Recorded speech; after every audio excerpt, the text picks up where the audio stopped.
सत्यम शिवम सुंदरम के प्रतीक भगवान शिव भक्तों के लिए भोले और दुष्टों के लिए भाले के समान है।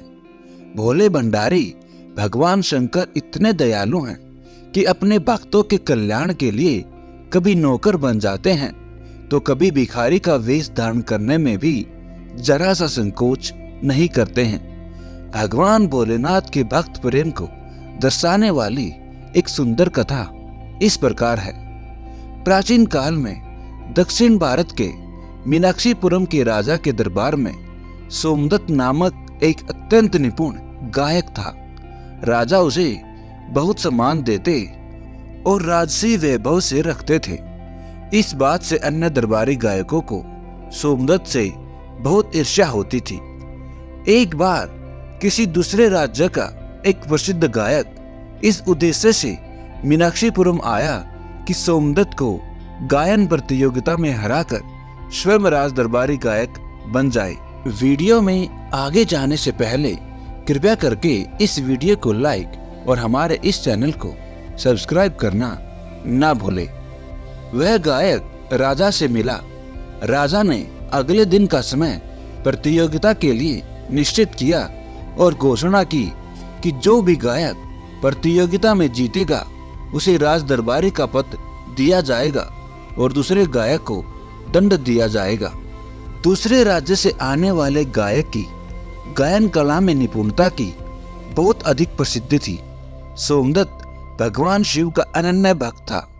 प्रतियोगिता में हार और दंड के भय से सोमदत्त ने पूरी रात भगवान सोमेश्वर के मंदिर में जाकर जागरण किया और कातर स्वर में प्रार्थना की, हे प्रभु, मेरी लाज और मेरा जीवन आप ही के हाथों में है। दया कर इस विपत्ति में दास को बचाइए। हे गिरीश, आपसे यह विनती है कि आप दीनानाथ और दीन बंधु हैं और मैं दीनों का सरदार हूँ। बंधु का कर्तव्य है कि वह अपने संबंधी को सर्वनाश से बचाए। फिर क्या आप मेरे जैसे अपराधी को क्षमा कर मुझे इस घोर विपत्ति से नहीं उबारेंगे? अवश्य उबारेंगे, अन्यथा आप अपने कर्तव्य से विमुख होंगे और आपके दीनबंधु नाम पर बट्टा लग जाएगा। सोमदत्त के कातर शब्दों से भोले भंडारी का मन पिघल गया।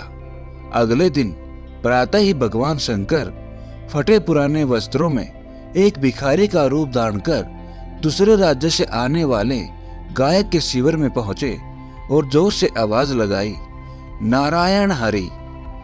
आगंतुक गायक ने भिखारी के पास सारंगी देखकर पूछा, क्या तुम कुछ गाना बजाना जानते हो? भिखारी ने कहा, हाँ, मैं थोड़ा बहुत गा बजा लेता हूँ। गायक ने कहा, अच्छा, कुछ सुनाओ। भिखारी का वेश धारण किए भगवान शंकर ने ऐसा दिव्य राग छेड़ा और ऐसा अनुपम वाद्य बजाया कि वैसा उस गायक ने कभी न सुना हो। इससे मंत्रमुग्ध होकर गायक ने भिखारी से पूछा, तुम कौन हो? भगवान शिव बोले, मैं राज दरबारी गायक सोमदत्त का शिष्य हूँ। यह सुनकर वह गायक चकित हो गया। उसने अपने मन में सोचा, जिसका शिष्य इतना निपुण है उसका गुरु कैसा होगा? सोमदत्त को परास्त करना असंभव मानकर वह गायक प्रतियोगिता के पहले ही चुपचाप अपने राज्य को लौट गया। इस प्रकार सोमदत्त की राजा के दंड और अपयश से रक्षा हो गई। भोलेनाथ भगवान शिव इतने दयालु हैं कि अपने भक्त की रक्षा के लिए एक अभक्त के सामने भिखारी का रूप धारण कर नाचने गाने में भी उन्हें संकोच नहीं होता। हर हर महादेव।